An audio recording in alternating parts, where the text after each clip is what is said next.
Dr. Sasa, welcome to the program. Can I start by asking you about the deadly force that the junta is using against protesters? Amnesty International is saying that its strategy has turned to shoot to kill the protesters. Do you believe that's what's happening on the ground in Myanmar? Unfortunately, I'm afraid that is true and fact. It's getting worse and worse because they have been declaring the war against its own people. So the snipers are on the trees, snipers are on the floor, on the roof, and they are on everywhere, and they are just shooting. And this is just so sad to see. This happened again and again. It have happened in 1888. It happened 97. It happened 2007. It happened 2017, and now in my lifetime, 2021, we have seen this crime against humanity.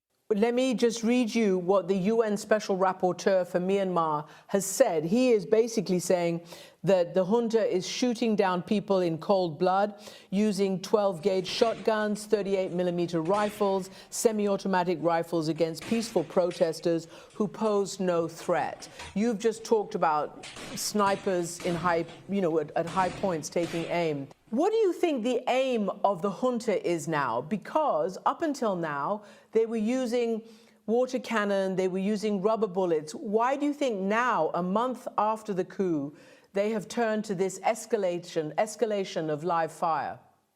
In the way, it's not surprising. That's exactly what happened in 1988.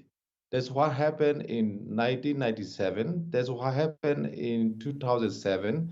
That's what happened in 2017, and now it's happening again. So it's like repetition of the same crime against humanity.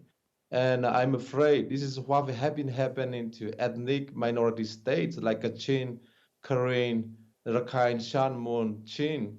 This is what we have been living on for the last 50 years. They are bringing the bombs by the fighter jets. It seems like they have the license to kill. They have the license to rape, the license to torture, and the license to crime against humanity. Dr. Sasa, you mentioned all these ethnic minorities. Of course, the world knows about the attacks and the brutality against the people of Rakhine State. We've seen how the Rohingya have been pushed out of Myanmar. So we understand that. We put that into context. And I want to ask you this, because we also spoke to the UN Special Envoy for Myanmar, as you know, Christine Schreiner Burgener. She said this to us. I want to play what she told us about the protesters themselves.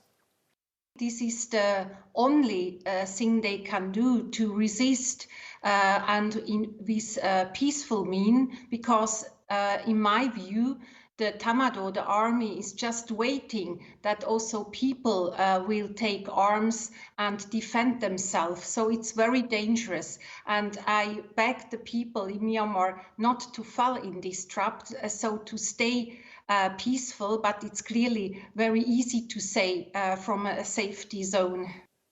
So Dr. Sasa, she is begging the people of Myanmar, your people, not to fall into the junta's trap. Do you also, would you reiterate that call? Do you beg the people also not to resort to violence themselves, not to get trapped by the military into doing that, and then, maybe an even worse crackdown? The people of Myanmar are brave, courageous, and peaceful. This is a peaceful country. We are peaceful people.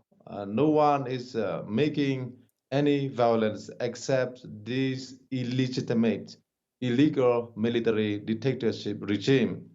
So it's a very, very difficult for me to see our people will take guns or any weapons to against the Tamado.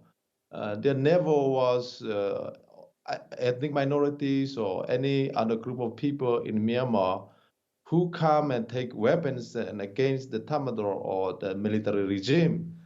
It was always this military regime, dictatorship that go after ethnic people, that go after marginalized people, and that go after the most vulnerable people. So, I mean, I don't think that my people will be, taking any kind of weapons against, anyone. There's no history in my country that the people of Myanmar against the police forces or the army forces.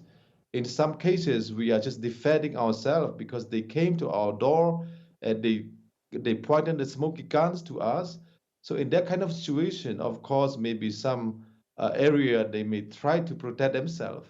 But I think that they should not be the people should not be subjected to blame into any violence. All these violence are caused by the military junta. Nobody's blaming them. Everybody's just very concerned about them. Let me just read you something which shows their bravery, obviously. As you know, we've seen pictures of badges that a lot of the protesters are wearing. They're saying, and they put their blood type there, "Don't save me if it's not certain that I will recover my full health. I want to donate all my organs that are still of use. With thanks." And this is Sanda Ku, and we have translated this and verified that name. It is quite extraordinary what the peaceful protesters are doing. Can I ask you personally about your story? You escaped the day of the coup. I think you were with Daw Aung San Suu Kyi. Tell me what happened on that day and how you were able to flee to safety as you are now. I mean, I was supposed to take part in the formation of the government, and I was to take some senior role in the government. But we wake up in the morning of the 1st of February, and we saw ourselves locked down, and we saw everywhere the military. It was terrible, terrible, terrible. Elected officers, members of parliament who were elected by the people of Myanmar for the people of Myanmar, they all saw themselves being locked up by the military generals. It was the very, very terrible. I mean, it's intimidating. It was torturing on the face of democracy and the freedom that we want. And so I was asked to leave as soon as possible so that I can speak out about it. So I have to dress as taxi driver and with taxi driver, and that way it take me 3 nights and 3 days nonstop traveling from there to where I am, and be a little bit more safer. So it was terrible. Have you been in touch with Aung San Suu Kyi since? No, no one. They all are be silenced by guns. I mean, so even her lawyers cannot see her. So we are worried and concerned about her health. We don't know what's happening to her. And our president, Wu Min, is being detained illegally, the same with her. So there's several people, more than thousands, have been illegally detained by illegal government, illegal dictatorship. So, I mean, 54 people of Myanmar are under siege by military illegitimate governments. It seems to me that they are trying to create a situation so that the people will come out with anger so that they can kill them all by automatic guns weapons. So I mean, there's created a situation where this will happen. So it's a very, very worrying and concerning. So, Dr. Sasa, you said you had to escape in order to be able to tell the world what's going on. You're telling us now, but you are part of a group that is, of sort of a shadow government, and you are liaising with the UN. What are you telling the UN? What do you want to tell the international community? And what do you think you can get them to do? First, we need the protections. The people of Burma are protectless. There's no one who will protect them. And this illegal military regime has declared the war on the people of Myanmar. So no one is safe. So number one, we need safety. That means the international community have the responsibility to protect when the state failed to protect its own people. So we are asking international community to look at that. And secondly, We need international community to recognize and work with democratically elected member of parliament. And in coming months, coming weeks, we are going to form um, these interim governments. When we form interim government, there will be alternative governments against these illegitimate military-run governments. So we are asking international community to recognize the November 8, 2020 election, where the people of Myanmar have spoken loud and clear. They have chosen us to represent them, and now it's been silenced. So free and democratic world cannot silence with the generous. They must stand up with us. They must uphold the will of the people of Myanmar, and they must help us to uphold the will of the people of Myanmar. People of Myanmar, my people, are not asking money. We are not asking anything. We are asking that we gain back our freedom. We want freedom. We want justice. We want democracy. We want federal. We want peace.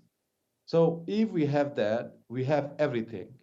Dr. Sasa, thank you so much for joining us and putting your case for the people of Myanmar for the world to hear. Thank you. Thank you very much, Christian.